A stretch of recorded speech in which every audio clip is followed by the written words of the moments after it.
ado sigi emblem se Royal Enfield gi emblem se atai keno da di sticker oi to bane ko ado sida de koina 3D gi emblem moina magi si thickness em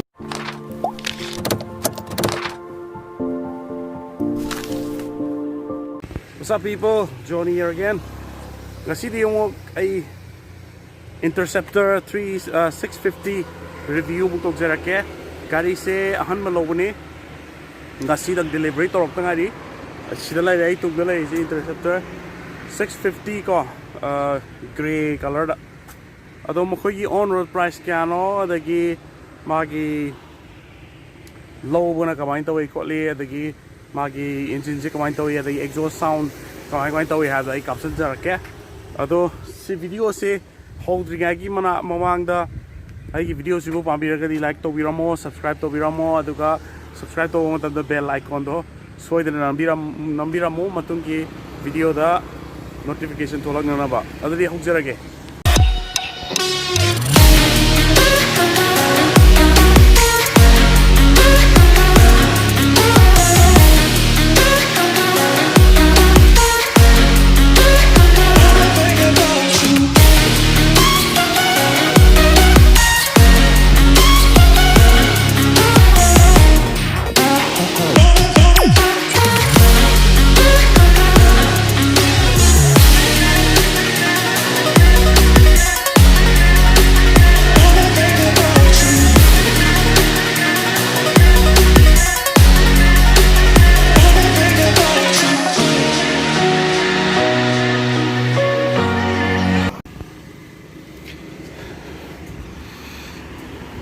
instrument cluster se sumaya tawi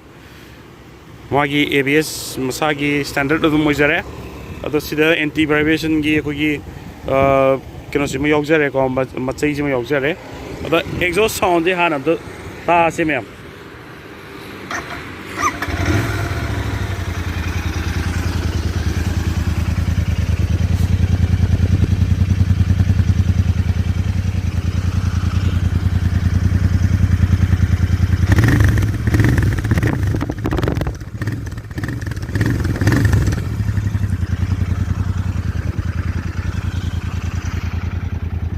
gari se keno ne pasagi twin exhaust ne auxiliary se ado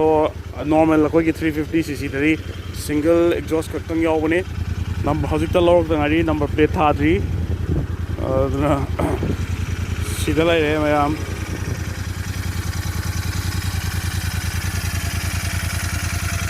ado sigi emblem se Royal Enfield gi emblem se atai keno da di sticker oi to bane ko ado sida de koina 3D gi emblem moina magi si thickness em dm view ne sida lai smaina thickness sida mai phasana yawe do atopa Interceptor model atopa de koi red color ka lak mo di stickering moina lak ne ado sigi ado si keno se headlight si smaina dum on to go jikan gi mathanda on to jaba do ado madi on to ra dum la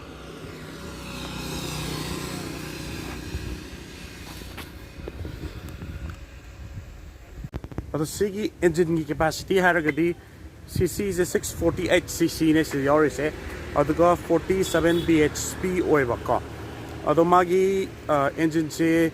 4 stroke oiba aduga parallel twin engine oi ka ado powerful yam oi 47 bhp hai se ado yam na upgrade tore ado comparatively ngasai atopa 650cc ga yengna badadi adum kitang di look oi ka adi Triumph kuma 650 mogi Bonneville le moi de around 80 horsepower kuma le bane ba adu 6 na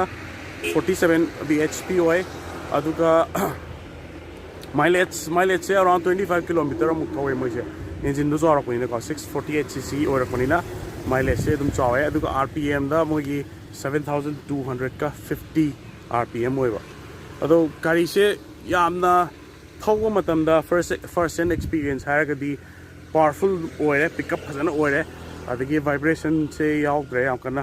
ado engine dum 650cc oil bagi dum experience abadi dum kitang di tonga le ko sigi color se mogi se gray spectre go ado atopa mogi color red to sulakni adagi white to sulakni adagi chrome to sulakni maman je khasi loin khenai sigi da on road price lai se sigi je lak ohum yo go ba lising ohum ko gawe 2000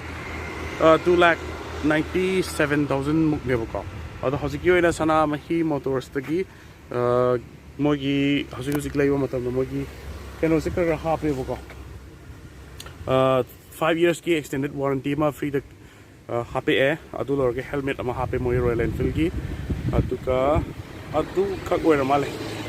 ado lupa lising nga tara khene magi color sing gi batungina adu chrome tuna khwaidagi hena tangko male lising lakh crore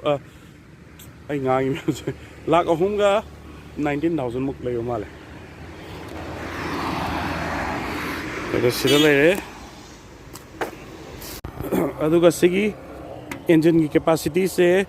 13.7 liter ओएगा liter 38 का मखाई है जने और सिगी से ground clearance 174 mm ओए अदु यम कन नियम दे अदुम वांगे 174 mm से अदुम अगी मारुति अगी सुजुकी सियास कार दो अदु 175 mm ने बको 1 mm खकने केनरी से car दोगा सिजिगा Cina 174 mm ओएबा handle bar yaujare kogi wide angle handle bar hai sigi se koina vibration du tawdana bako aduga magi disc brake ta sigi se 320 mm disc brake oi do single channel ka aduga ABS oiba aduga tire gi profile se 100 by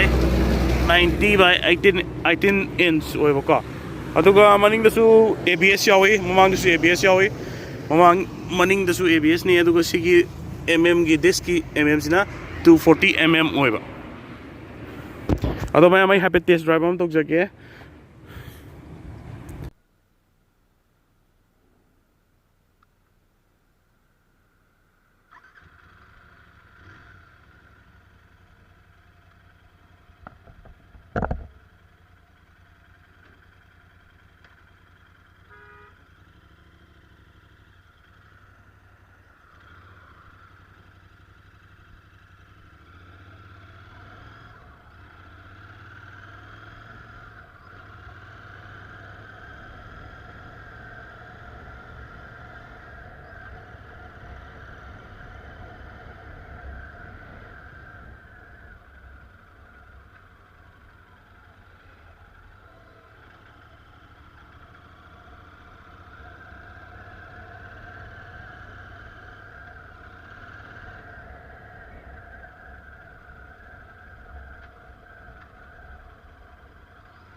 sigi se thaubuda di pickup ti padana laye gari se adu yamna su lumme gari se around 200 ka 205 kg muklay bako kagi thau yaudabida adu thau hasalaga di around tagi 210 nena 15 bahut mai lumakani adu gari se kitang gi lumme ga su sagi koi hakchang chaw ko di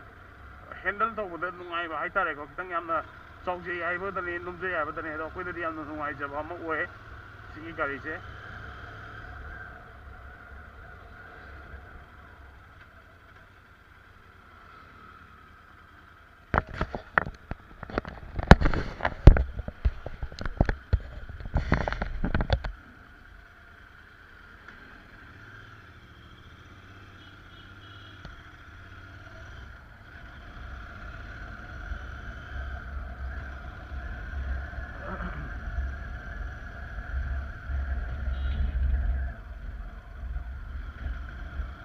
ado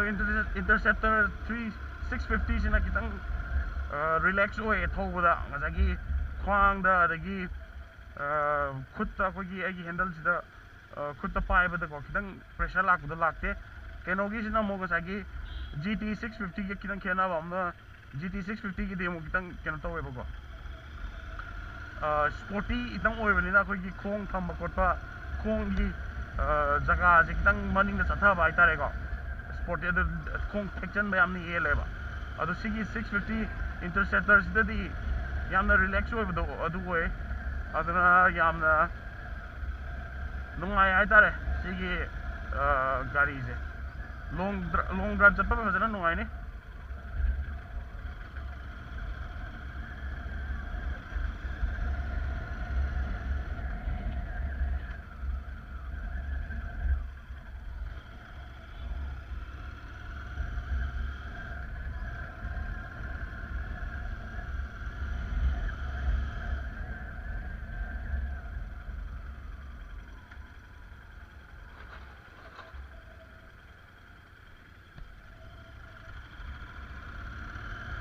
ꯃꯈꯣꯟꯁꯤꯗꯤ ꯌꯥꯝ ꯊꯤꯅ ꯅꯨꯡꯉꯥꯏ ꯇꯥꯕꯗ.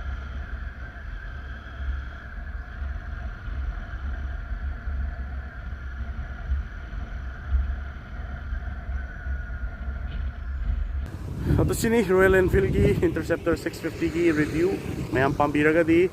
amuk kay makatana ato pa gari gi mo review tong jarake ato ngasigidi. Thank you so much.